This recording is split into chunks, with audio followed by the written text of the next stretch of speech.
Hello and welcome to episode 3 of the Mamamade Podcast. Today I am joined by the very lovely Dr. Shruti Nathwani, aka the Children's Medic on Instagram. If you follow her content, you probably know how helpful it is, just how practical it is with information around allergies and choking and general safety. This chat was so informative and just incredibly helpful. I loved learning about how to think about allergies, especially given her experience with her own child. So if you have any concerns about allergies and weaning, this is definitely an episode to save and share. I hope you love it as much as I loved recording it. I'm so excited today to be joined by the wonderful Dr. Shruti Nathwani. You might know her as the Children's Medic on Instagram. I know your time is super precious because you're not only a pediatric doctor, but you're a mom and you've got a whole platform supporting parents, newborn and child health advice. So thank you so much for joining us. Oh, it's my absolute pleasure, and thank you for having me. I'm very excited to talk all things allergies, actually. It's quite a passionate subject of mine. It's probably because I've got a son who has an allergy. So yeah, it's close to home.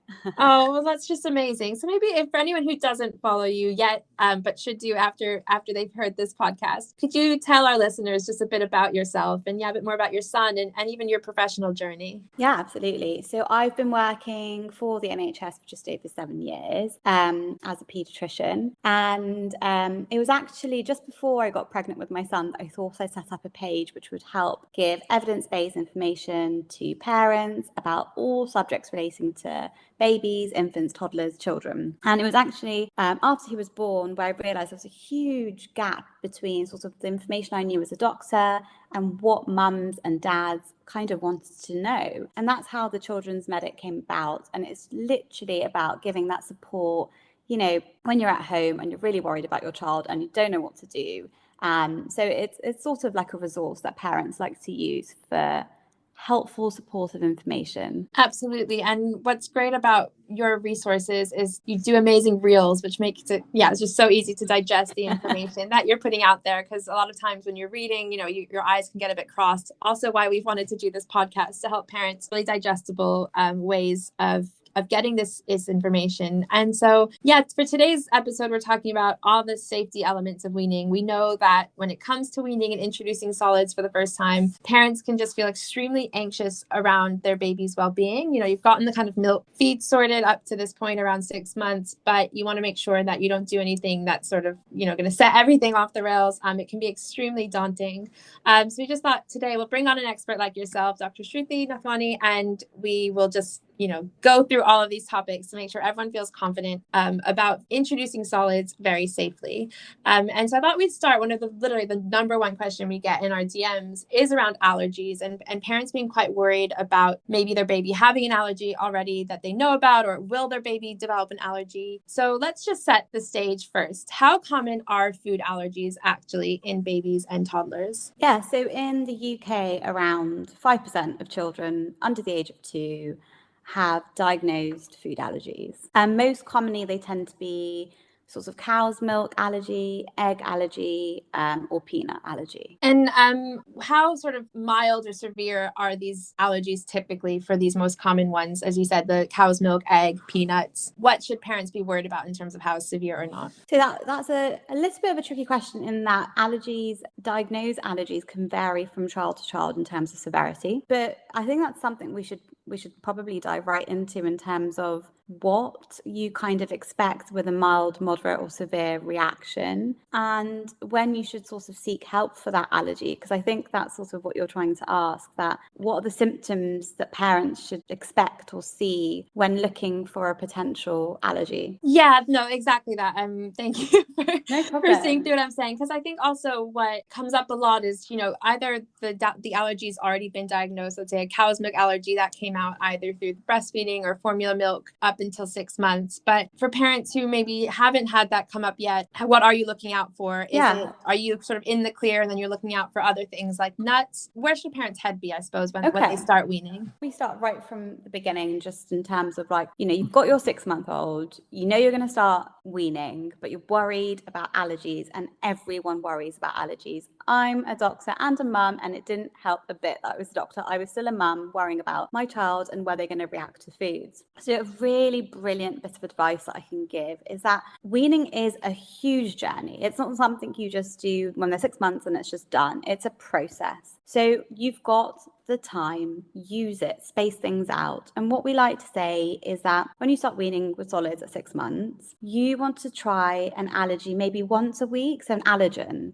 So that could be, for example, egg. And why I'm saying egg is actually evidence has shown that that's a really good allergen to start with. And what we tend to advise is that you space the allergens out. So that's so you know if your little one is reacting to that allergen or not. And we tend to say, 3 days apart. So if you introduce egg, 3 days later, think about introducing peanut. And that's not to say rush in, do it like that. That's just a general piece of advice. Some parents like to do one allergen a week. We get asked a lot about how do you introduce it? And I think that was one of the questions we were going to go through. We talked about egg being the first allergen, and just remember you've got the lion stamped British eggs. Those are the ones you want to use. And say you're starting off with egg. We do tend to quantify things by teaspoon. So we say start small, so 1/4 of a teaspoon. And then if that's tolerated and there are no reactions, you can build that up to then 1/2 a teaspoon. If that's tolerated, no reactions, then a teaspoon. So start very, very small, space out the allergens. And if you're thinking of starting with something like egg, you can use the lion stamped British egg. You can cook it so it's a hard boiled egg. You can mash it down. Remember to keep the yolk and the white, because it's important to have both. And then you can mix it with something they've already had. And I know sweet potato and things like that are quite, they're easier on the palate. And if you mix that mashed egg, boiled egg, down into something like sweet potato, for example, then it's not just a completely brand new taste that's going into your little one's mouth. It's mixed in with something they've already tolerated, they already like, so that the actual egg does go in and doesn't just get spat up, because that does tend to happen a lot with weaning, that foods come out of the mouth quite a bit. That's amazing advice. Thank you. Because I think that for parents who haven't started, or even if they had, but they, that sort of how question is often so sort of glossed over in lots of resources. Or there's conflicting advice, like some books, especially sort of more outdated ones, might say start with the whites only or the yolks only. So that's a really important point, to just go in with both. And you're saying that start early with the egg. On that point though, about mixing with sweet potatoes, if I may sort of take a step back, which is because there's so much fear around allergens, there's also fear around very low risk allergen foods like your fruits and vegetables also causing reactions. And so parents being hesitant to sort of mix veg and fruit early on. How do you suggest that parents navigate these sort of not necessarily big 8 or, big 11, big 14 allergens, but potential allergens nevertheless, like aubergine or potato or tomatoes? Yeah, so you've got the list of the 14 allergens, including like cow's milk, eggs, peanuts, seeds, soya, fish, it goes on. Vegetables aren't in that list of allergens for a reason. And that's why when you advise mixing sort of an allergen that's proven like egg with something, I don't know, say like sweet potato or broccoli, it tends to be fine. Children can have reactions, they can have intolerances to certain food groups, but what I think is best is to always just do one thing at a time. If it's sweet potatoes 1 week, if it's broccoli another week, it's just to take each food group at a time and see how your little one responds to it, because allergy is one thing, but you can also have reactions with the gut. So for example, my son Jason, when we started giving him broccoli, he developed a lot of wind, but as we carried on with the broccoli, the wind settled as his gut got used to it. So there are different responses and reactions that the body can have.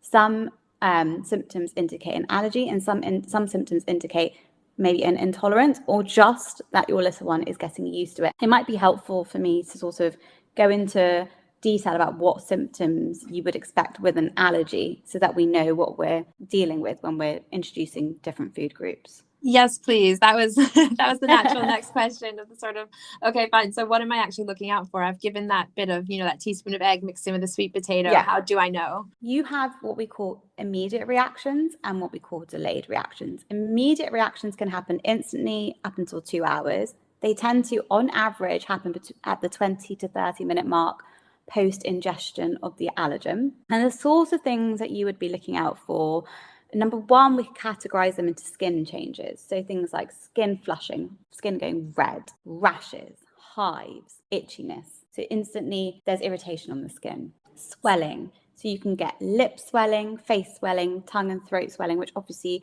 are the worrying things. You can get vomiting and diarrhea. And really, really, really rarely, very severe reactions that indicate anaphylaxis, such as wheezing, difficulty in breathing, or even potentially collapse, which, if that obviously happens, call 999 immediately. So those are your immediate sort of reactions that you can get with allergens.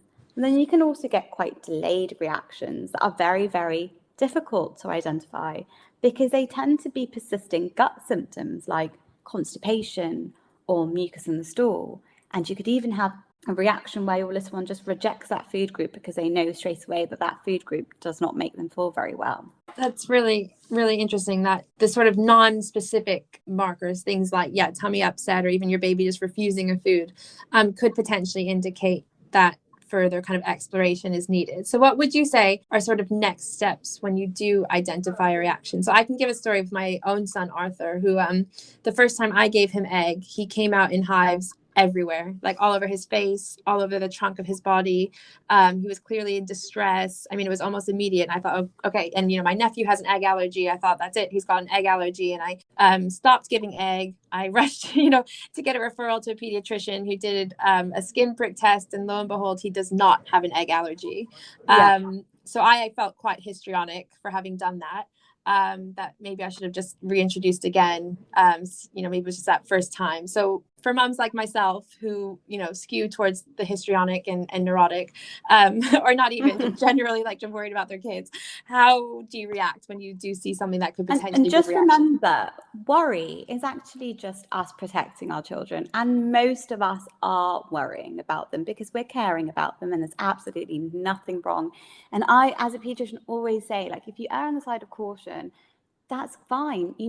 As doctors, we don't mind seeing children and we have a very low threshold for seeing children when we think there's something wrong. So it's actually always best to get your little one seen to if you as a parent think, no, something's really wrong. I don't know what it is, because we're more than happy to see you. And it's a really good question because if there is a mild reaction, the general advice tends to be that I would always say if there's any sort of reaction, speak to your GP and get your little one seen. That would be my baseline advice. And what a GP may offer is that if it is mild, so if it's a bit of facial flushing and nothing else, and your little one's otherwise really happy, well alert, playing, peeing, pooping, just great, but has had this little reaction, you can do something called watch and wait, where you can see, does it disappear on its own? Are they better? And if it does disappear on its own and they're still really well in themselves, then a week later, you can even try it again. So that's what we say is like a sort of like a mild reaction that's resolving on by itself.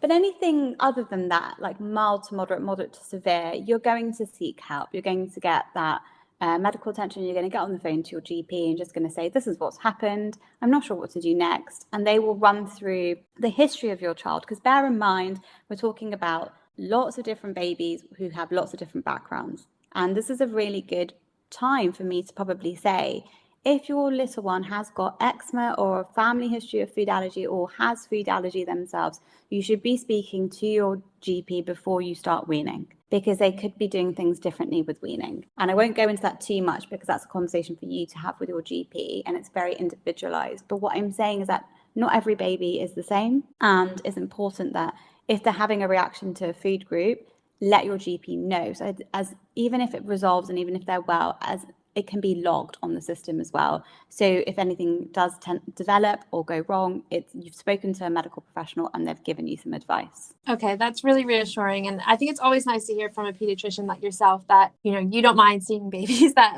are well. That's probably actually the best outcome for you as a doctor, is to see a baby that is well. Definitely something that's reassuring to hear. I know, especially with the way our system is set up, it can often feel like you've been wasting a medical professional's time. And that's what I absolutely hate to hear. And, even though I knew how the systems worked, when I became a mum, I was fearful of taking Jason to see my GP, and she would say, why? And I would say, I just didn't want to waste your time, because this didn't seem that, worrisome, but I wasn't sure. And, even as a pediatrician, even as a mum, I didn't know what I was doing sometimes. And it is always better to be seen if you're worried about something. Okay, thank you, Dr. Shruti. That's very reassuring for me, at least. And so going back to this question of when to introduce allergens, and it's very helpful to know you start with that teaspoon, you build up. Is there any reason to start before 6 months with allergens? And then after egg, sort of what order do you like to introduce allergens after that? Yeah, so as I mentioned, if your child has got eczema or a known food allergy, or there's a strong family history of eczema, food allergies, speak to your GP. They may refer you to a dietitian, and it's all very contextualized. So this doesn't apply to everyone. This is very individualized treatment plans, and there are some specific situations where exceptions are made and allergens are introduced at around the 4-month mark. And that's very specific, again, like I said, to that family. So definitely get in touch with your GP if that sounds like that's you. And if it's not you and there's no family history of food allergies, or your little one does not have eczema and does not have a diagnosed food allergy, then please start at the 6-month mark. And what we have found in lots of studies is that delaying introduction of allergens causes risk of having an allergy, which is just mind-blowing, I think. And it's, we've come a long way from very old research that may have suggested otherwise. So delaying an allergen is not encouraged. Actually, doing it in a sort of like a controlled fashion from the age of 6 months, slowly spacing things apart, that's really strongly advised. And on that sort of note, I'd also add in a few tips. And one of them would be, do it in the morning. If you're worried about reactions to food groups, do it in sort of the morning time. So you've got the rest of the day to see if a reaction or a symptom appears or develops. Then you're not left, late evening with a reaction and worried and having to go to paediatric A&E because you're not sure what's happening. You've got sort of the day to see how it's going, get the help if you need it, or, monitor. And I found that really helpful as well, because babies tend to be quite energetic. There's like a period in the morning between, 8 and 11, where there's like, a nice bit of energy that they've got, because weaning does obviously require lots of energy for them. So just keep that in mind when you start weaning. That's really helpful. Thank you. And yeah, totally agree with that. Parents ask a lot, when should I introduce the first meal? What meal should I do? And in general, we always say, do what works for you and your baby. But when it comes to allergens, absolutely give yourself the time of the day, so you don't need to be doing it in the middle of the night, because, take what you can get in terms of rest. So that's a very helpful reminder. And then in terms of so let's say the baby's had 1 teaspoon, 2 teaspoons, 3 teaspoons of egg. Is it possible then for an allergy to come out on the 6th or 7th or 8th or 9th? At one point, can you feel like you're really in the clear with an allergen? Yeah, so immediate reactions, they tend to show straight away, and then they can be replicable. So every time you gave, say, a quarter of a teaspoon, you get the same reaction. That's kind of, in a way, diagnostic, because allergies are replicable. If you're finding that you give, a teaspoon of egg and there may have been a reaction, but you're not sure, and then you gave it again and there was nothing, and then you gave it again, and if it's not that obvious, it could be one of two things. One, no real allergy there, or two, there could be a delayed reaction. Now, like I mentioned earlier, those reactions tend to be replicable. They tend to persist. So Jason had this is a mouthful, by the way, non-IgE CMPA, so cow's milk protein allergy, but he had a delayed reaction. So for quite a while, undiagnosed, even though I'm a pediatrician, even though I knew something was up, because his reactions were digestive, and it was a mixture of wind and constipation, and I didn't know what was causing it, when it was causing it. And the biggest thing I can say in terms of help there is keeping, if you can, because it's a lot of work, but keeping a food diary and a symptom tracker if you're concerned about a potential allergy. I think that's always best, because then when you do go see a healthcare professional, you can say, broccoli on this day, this is what I think has happened. I gave it again the week after, this is the symptom. And you've got you've got a bit of a diary there, which is really useful to track the delayed reactions. That's really, really helpful. Thank you. And just a final point on allergens and allergies before we move on to other safety topics. Growing out of allergies, I know that's something that some parents are sort of hopeful. Like, we know how stressful it can be to feed a baby with allergies, and that's why our meals are completely free from the big 8 allergens, just to give parents that peace of mind. But working with a healthcare professional, are there allergies and allergens that can potentially be reintroduced and a child grow out of? And if so, which ones are sort of the more common ones to outgrow? Yeah, so I would say, again, that's a tricky question, because everything's very specific to each child. And I think a dietitian would be the best person to seek help from in those situations. But general rule is a peanut allergy tends to be an allergy that is not grown out of, but a milk allergy or an egg allergy tends to be grown out of. So those are general rules. Don't quote me on that, because, every child is very different. Yeah, I think getting individualized help from a dietitian is really important in those situations. And just to give a personal example, Jason is 2.5 years old, and he's failed the milk ladder a number of times. So we still continue to try. We give his gut a rest. So give for a couple of months, we don't try again, and then we try again on the milk ladder. So don't be disheartened.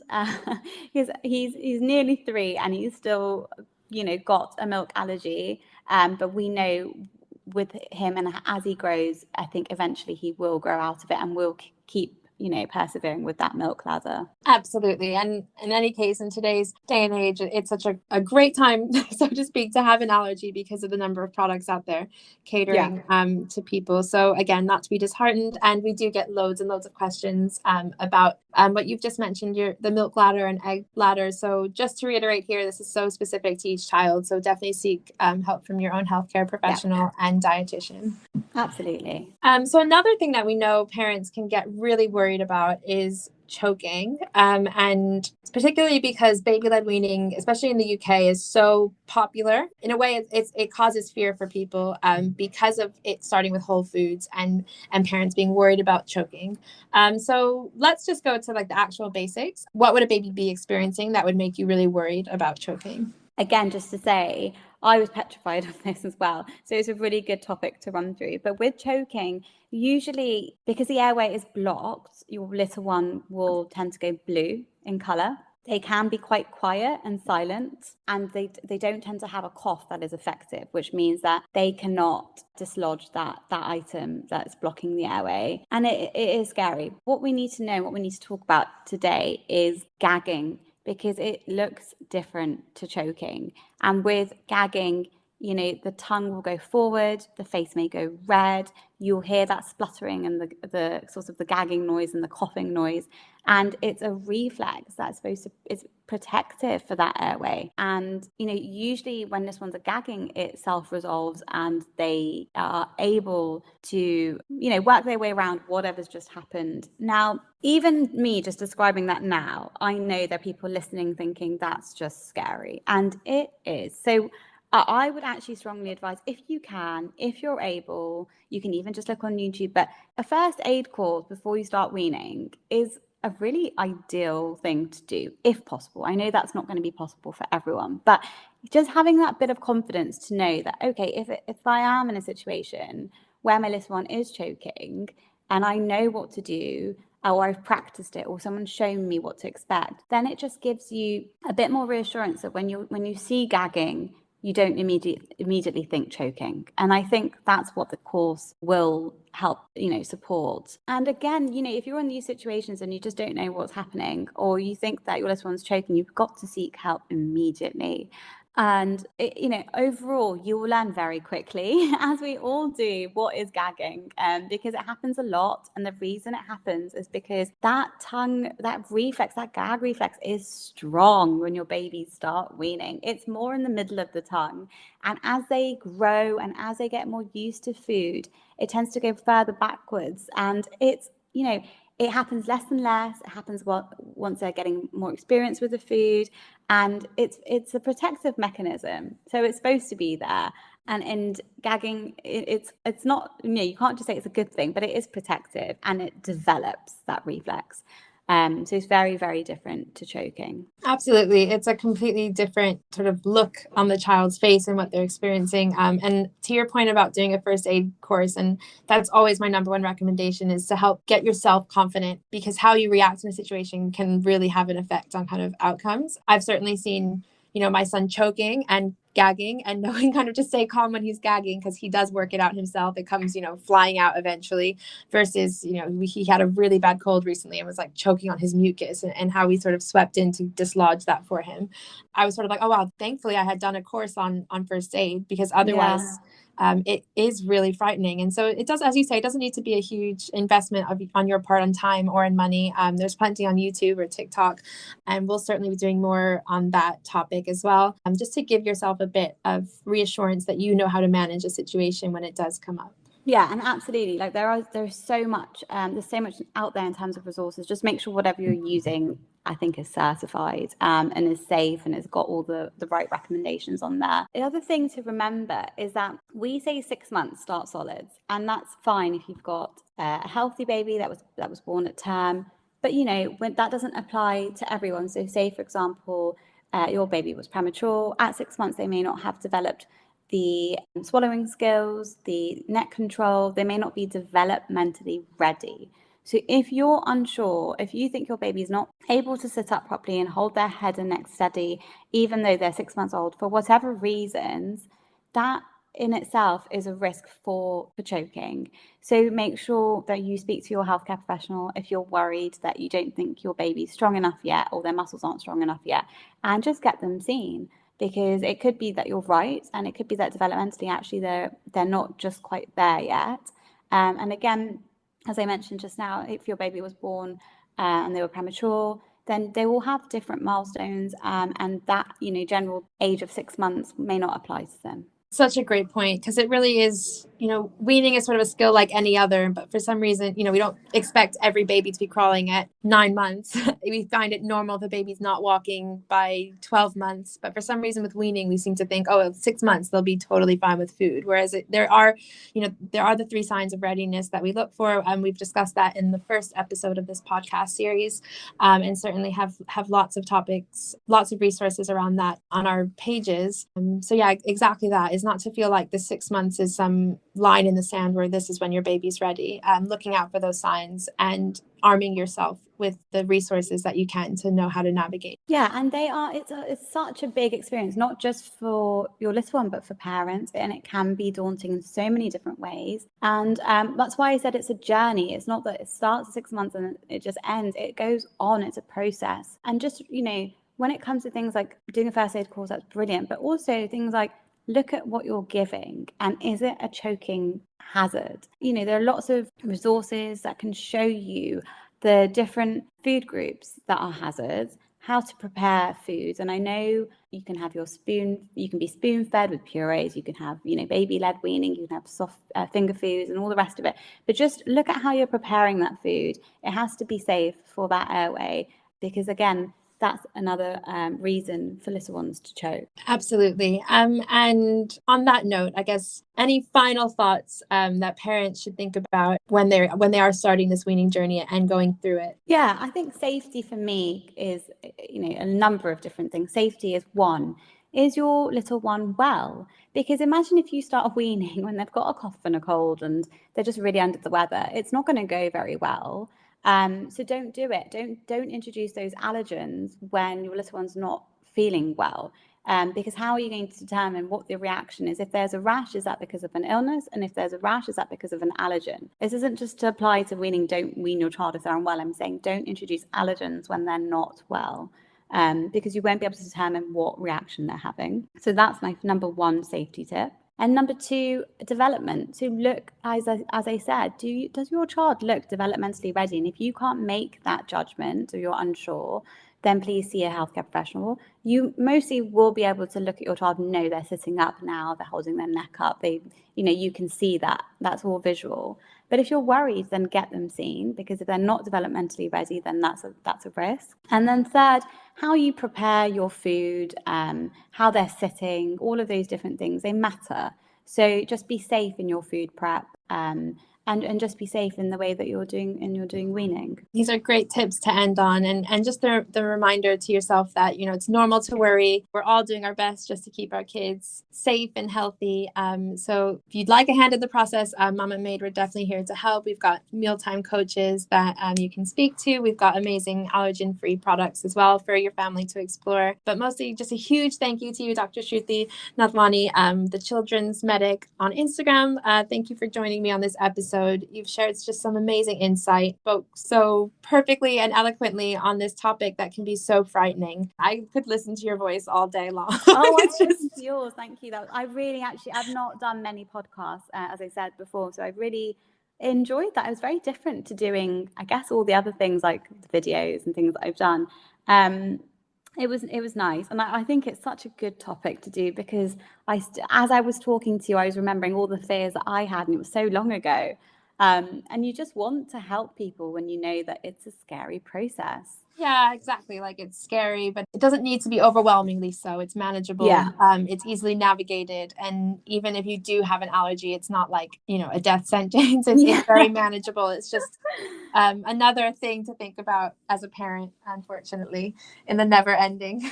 How old is your little one, you said? So I've got a 10-month-old and a 4-year-old. So my 4-year-old, I'm sort of out of the woods with. She eats pretty much everything now. And yeah, my 10-month-old, he's just a riot. But yeah, he's got a really sensitive gag reflex. Like, he's been not the easiest child to wean. Yeah. So I wanted to actually say, and I forgot, that you, as a parent, you can get really scared with that gag reflex, and it can stop you from trying different textures and varieties of food. And I had a point in my weaning journey where I was petrified. There was a gagging episode that just scared me, even though I had all these qualifications and skills with first aid. And I spoke to a really good colleague of mine, and she said, this is normal, push through, things will get better. And it was the best piece of advice I'd ever been given, because I had a cousin with a similar age child who, you know, had the same experience, didn't push through, stayed on purees. And to this day, her little one's got difficulty with real textures and varieties of solids. And it was because the purees were kept on for so long. And, you know, that's almost like a case study in itself. But I think parents don't know, you know, how impactful things can be at the beginning, and how important that variety and the texture, how important it really is, because I think you just read it and you think, oh, okay, I'll try. But you don't appreciate the true reasons why you're being told to do something sometimes. That's such a good point. Yeah, I totally relate to that. I mean, that's what we always say, is like, when you're introducing something smooth, as soon as your baby's fine with the smoothing, challenge on the texture, and exactly that, try to push through without, you know, within reason. If it's too difficult for them, then pull back. But yeah, if you let your own fear get in the way of them learning how to chew, you're just sort of setting yourself up for very stressful meal times in the future. Yeah. But it is horrible watching them gag, because it doesn't, even though it's normal for them, as a parent, it seems as though they're choking, even though they're not. I mean, I can see like Arthur's face now, like, and then, you know, all of a sudden this big thing comes like flying out into the bib. I'm like, okay, he managed. And also I always find that if you do sort of jump on them when they're having a gagging episode, that can actually cause more problems, like in that they can maybe like inhale and then potentially choke. So trying to stay calm when they're doing that. It is that, you know, figuring out, should I intervene, should I not, and knowing. And that's why watching videos, seeing visual, you know, aids where you can really see the difference between a choking and a gagging episode, and knowing that you're almost having to teach yourself what is right and what is wrong. Because if you are, for example, a first-time parent, or you've got, you know, a little one that's having a completely different feeding journey to maybe your previous children, how are you to know what is completely right and wrong? It's very difficult. And it's like you said, if you jump on that gagging episode, you're scaring them, and something else can happen. But also your fears, you know, our babies, they pick up on absolutely everything. If you're scared, they become scared instantly. If you're sad, they'll be feeling a bit sad. So if we try to our best, as much as we can, to stay calm and just try and enjoy it with them, they will enjoy it too. It makes all the difference. Oh, such good advice. I'm very conscious you've got a very busy day and lots to manage, but thank you so much for taking the time out of your busy schedule. It really means a lot. Okay, you take care now. Take care. Well, that is it for this episode of the Mamamade Podcast. Thank you guys so much for joining us today. We'll, of course, be back with even more episodes about this weaning journey and parenting in general with some more familiar faces. So don't be shy. Please send us all your questions, share your weaning wins and parenting wins, and follow us at Hello Mamamade. You can follow me at Sophie M. Barron and follow Shruti at The Children's Medic, all one word. And just remember that we're always here with you throughout this journey to share the load and share the love.